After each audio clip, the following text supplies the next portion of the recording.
Have you ever wanted something so badly you'd do anything to get it?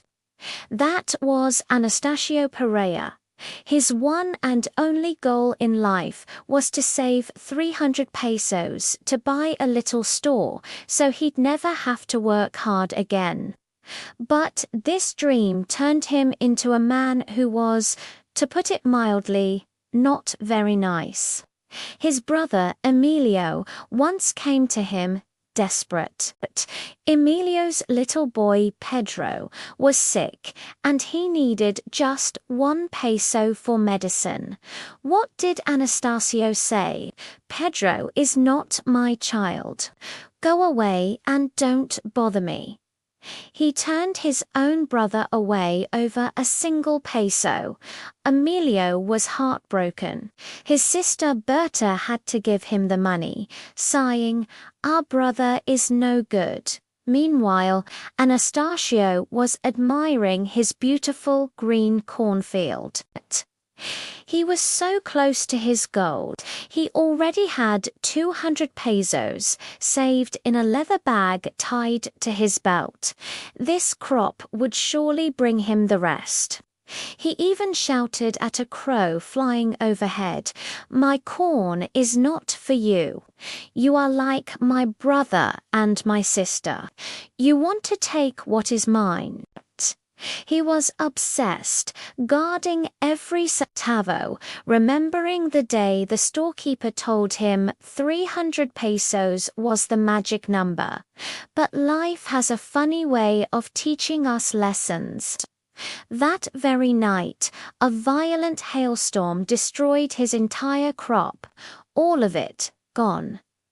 Emilio came to comfort him, offering him a meal. But Anastacio was furious. He irrationally blamed Emilio for his misfortune, shouting at him to go home. A few weeks later, he planted again. This time, his sister Berta visited.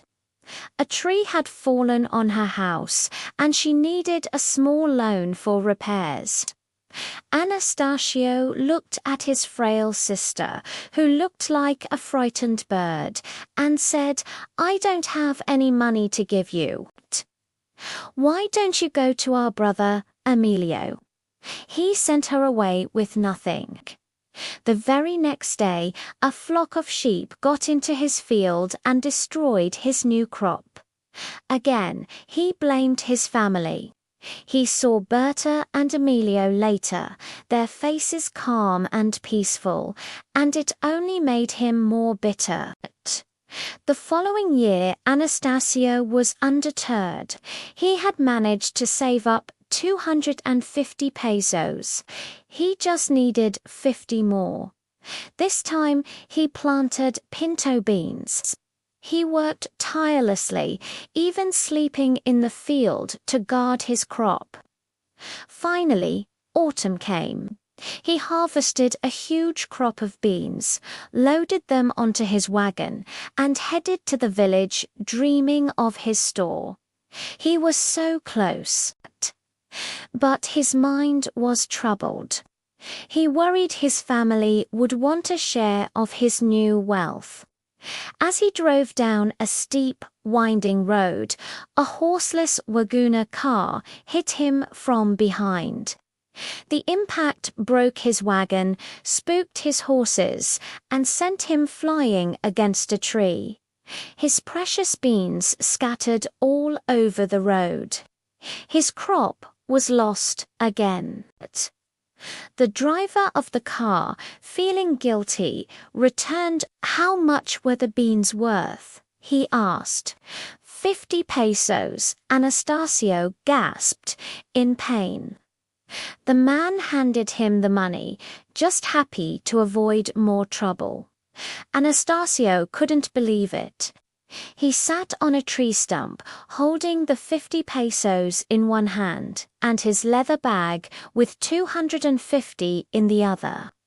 300 pesos. He had finally made it. He was a rich man. He could buy his store, but his head ached, and his chest burned. It was hard to breathe, and then he fell forward and lay completely still. A little while later, Emilio and Berta were working in a nearby field when they saw Anastacio's horses. They rushed up the road and found their brother's body. "Poor Anastacio," they cried, remembering the little boy they once loved. Emilio gently took the money from his brother's clenched hands. He counted the loose cash. 50 pesos, he said. Berta opened the bag. 250 pesos more. She gasped. They looked at each other, the full 300 pesos in their hands. What a beautiful funeral he will have. Thanks for listening. If you enjoyed this story, make sure to like and subscribe for more.